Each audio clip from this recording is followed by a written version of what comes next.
आप सुन रहे हैं 91.2 एफएम पर बदलते शहर की धड़कन हेलो हल्द्वानी और इस सामुदायिक रेडियो को आप तक लेकर आता है उत्तराखंड मुक्त विश्वविद्यालय। इस रेडियो पर हम जहां समुदाय और समाज से जुड़े हुए कई तरह के पहलू, उनकी समस्याएं, उन समस्याओं का समाधान और इसके अलावा उनके और भी कई तरह के मुद्दे या फिर समुदाय और समाज से जुड़ी हुई और भी कई तरह की बातें हम आप तक लेकर आते रहते हैं। तो साथ ही उत्तराखंड मुक्त विश्वविद्यालय से जुड़े हुए विद्यार्थियों की जानकारी के लिए भी कई तरह के कार्यक्रम हम इस रेडियो पर आप तक लेकर आते रहते हैं। तो ऐसी ही एक जानकारी के साथ आज हमारे स्टूडियो में मौजूद हैं उत्तराखंड मुक्त विश्वविद्यालय के मनोविज्ञान विभाग से डॉक्टर भाग्यश्री जोशी, और इनकी जानकारी का जो आज का विषय है वो है उपनिषद के अनुसार व्यक्तित्व। तो किस तरह से उपनिषद में व्यक्तित्व की व्याख्या की गई है, मनोविज्ञान की व्याख्या की गई है, तो ये सारी जानकारी डॉक्टर भाग्यश्री आपके लिए लेकर आई हैं। तो पेश है आपके लिए ये कार्यक्रम। नमस्कार, मैं डॉक्टर भाग्यश्री जोशी, मनोविज्ञान विभाग, उत्तराखंड मुक्त विश्वविद्यालय से आज आप सभी के सामने उपस्थित हूँ। एमए 4 सेमेस्टर के पर्सनैलिटी साइकोलॉजी यानी कि व्यक्तित्व का मनोविज्ञान के अंतर्गत एक विषय को लेकर के आज हम बात करेंगे। व्यक्तित्व के पूर्वी सिद्धांतों के अंतर्गत जो सिद्धांत आता है कि जो हमारा उपनिषद है, उपनिषद में व्यक्तित्व की व्याख्या को किस तरीके से किया गया है। तो आज हम बात करेंगे उपनिषद के अंतर्गत व्यक्तित्व क्या है, व्यक्तित्व की व्याख्या किस प्रकार से की गई है, इस बारे में। जैसा कि आज से हमने पहले कभी भी जब व्यक्तित्व की बात करी थी तो हमने जो व्यक्तित्व है उसके जो वेस्टर्न थ्योरीज हैं, जो वेस्टर्न साइकोलॉजिस्ट थे, उन्होंने जो वेस्टर्न थ्योरीज दी हैं उन पर हमने बात करी थी। इसी प्रकार से कुछ ईस्टर्न थ्योरीज भी हैं जो व्यक्तित्व की व्याख्या करती हैं, जिसमें जो भारत है, भारत के अंतर्गत आप हम देखते हैं जो हमारा वैदिक साहित्य है, उस वैदिक साहित्य के अंतर्गत बहुत सारे ऐसे विषय आते हैं जिसमें मनोविज्ञान विषय का वर्णन मिलता है, व्यक्तित्व विषय का वर्णन मिलता है। तो इसी तरीके से उपनिषद है, सांख्य है, अभिधम है, बहुत सारे ऐसे सिद्धांत हैं जो व्यक्तित्व की व्याख्या करते हैं। तो आज हम उपनिषद के अंतर्गत व्यक्तित्व को किस प्रकार से परिभाषित किया गया है, किस प्रकार से रखा गया है, इसके बारे में बात करेंगे। तो जो वैदिक साहित्य है उसमें जो मैंने आपको बताया कि व्यक्तित्व की सिद्धांतों की व्याख्या मिलती है, तो हमारा जो वैदिक साहित्य है वो बताता है कि जो व्यक्तित्व है एक जटिल संरचना है। इसका मानना है कि जो व्यक्तित्व है उसमें हृदय और मस्तिष्क को यहाँ पर मन के रूप में रखा गया है, वो एक साथ सम्मिलित होते हैं। इसमें व्यक्तित्व के अन्य महत्वपूर्ण अंगों के रूप में, अंशों के रूप में व्यक्तिक आत्म, जिसे हम इंडिविजुअल सेल्फ कहते हैं, उसे, और प्राण यानी कि व्यक्तिक जीवन बल, इंडिविजुअल लाइफ फोर्सेस की यहाँ पर बात की गई है, उसको भी उसके अंशों के रूप में रखा गया है। उपनिषद के अंतर्गत जो व्यक्तित्व है या व्यक्ति है, जो आत्म है या फिर हम सेल्फ की यहाँ बात कर रहे हैं, उसको जीवात्मा शब्द से उसकी व्याख्या की गई है, उसे जीवात्मा कहा गया है। उपनिषद ये मानता है कि जो व्यक्ति है उसका केंद्र बिंदु जो होता है वो जीवात्मा होती है, और ये जीवात्मा बहुत सारे कारकों के लिए, बहुत सारे चीजों के लिए उत्तरदायी होती है। इसके अंतर्गत जो इसकी जो संरचना है, जो जीवात्मा जिसका केंद्र बिंदु है, उसके अंतर्गत इन्होंने बताया है कि जो व्यक्तित्व इंसान का बना हुआ होता है वो 5 कोशों से मिलकर बना हुआ होता है। इसे पंचकोश भी कहते हैं। ये बताते हैं कि 5 आवरण हैं जिनसे मिलकर के हमारा व्यक्तित्व बना हुआ होता है। तो ये कोश होते हैं अन्नमय कोश, प्राणमय कोश, मनोमय कोश, विज्ञानमय कोश और आनंदमय कोश। जो अन्नमय कोश है, अन्नमय कोश में हमारा दैहिक शरीर यानी कि जो हमारी फिजिकल बॉडी है और इसके साथ साथ हमारे जो सेंस ऑर्गन्स हैं वो दोनों सम्मिलित होते हैं। इसका जो आवरण होता है, जो इसका बाहरी रूप होता है, उसको हम दैहिक आवरण कहते हैं।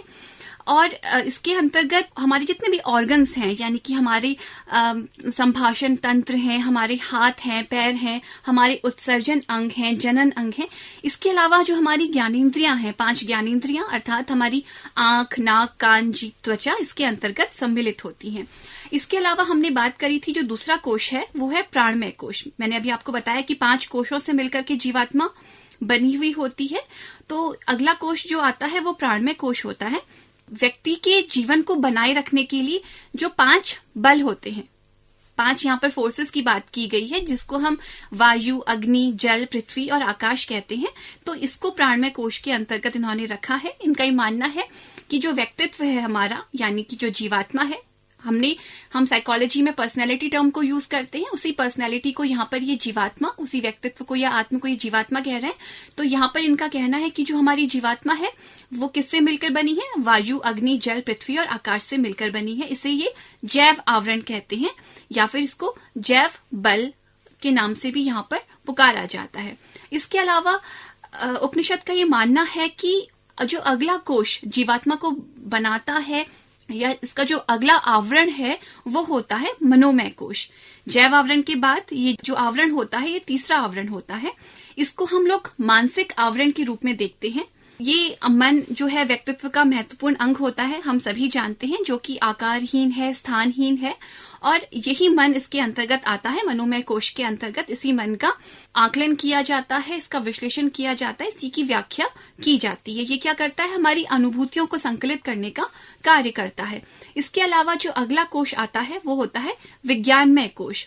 विज्ञानमय कोश, जैसा कि आपको नाम से ही समझ में आ रहा होगा कि इसमें क्या है, हमारी जो भी बौद्धिक चीजें होती हैं, हमारी बुद्धि से संबंधित जितनी चीजें होती हैं, वो इस आवरण के अंतर्गत आती हैं। इसका संबंध हमारी बुद्धि से होता है। इसके अलावा जो हमारा अहंकार है, अहम भाव है, ये सब भी इसके अंतर्गत आते हैं। यानी कि इससे पहले जो हमने बात करी थी मनोमय कोश की, उसके अंतर्गत हमारा मन आ रहा था, वो हमारी अनुभूतियों को संकलित कर रहा था। और विज्ञानमय कोश के अंतर्गत हमारी बुद्धि आती है, यानी कि हमारा बौद्धिक स्तर जितना भी होता है वो इस आवरण के अंतर्गत आता है। इसके बाद उपनिषद ये मानता है कि जो अगला आवरण होता है वो होता है आनंदमय कोश। आनंदमय कोश की इन्होंने बात करी है, यानी कि ये आत्मा या जीवात्मा की जो सुखद अनुभूतियों की अवस्था होती है, जब उसकी सारी इच्छाओं की पूर्ति हो चुकी होती है, सारी उसकी जो महत्वाकांक्षाएं होती हैं वो पूरी हो चुकी होती है, उसने जितनी भी चीजों को चाहा होता है उसे वो चीज प्राप्त हो जाती है, तो उसको वो अपनी सुख की पराकाष्ठा पर होता है, आनंद की पराकाष्ठा पर होता है, क्योंकि उसने सब कुछ हासिल कर लिया होता है। तो इसको उन्होंने आनंदमय कोश के नाम से यहाँ पर दिया गया है। यानी कि ये व्यक्तित्व की अंतिम पराकाष्ठा होती है, जहां पर व्यक्ति अपनी सारी जरूरतों को, सारी चीजों को, महत्वाकांक्षाओं को पूरा कर चुका होता है। तो इस प्रकार से उपनिषद में जो जीवात्मा है उसके 5 आवरणों का वर्णन किया गया है। यानी कि आप इसको ऐसे समझ सकते हैं कि जो भी हमारा व्यक्तित्व है वो 5 आवरणों से मिलकर बना है, ऐसा उपनिषद का कहना था।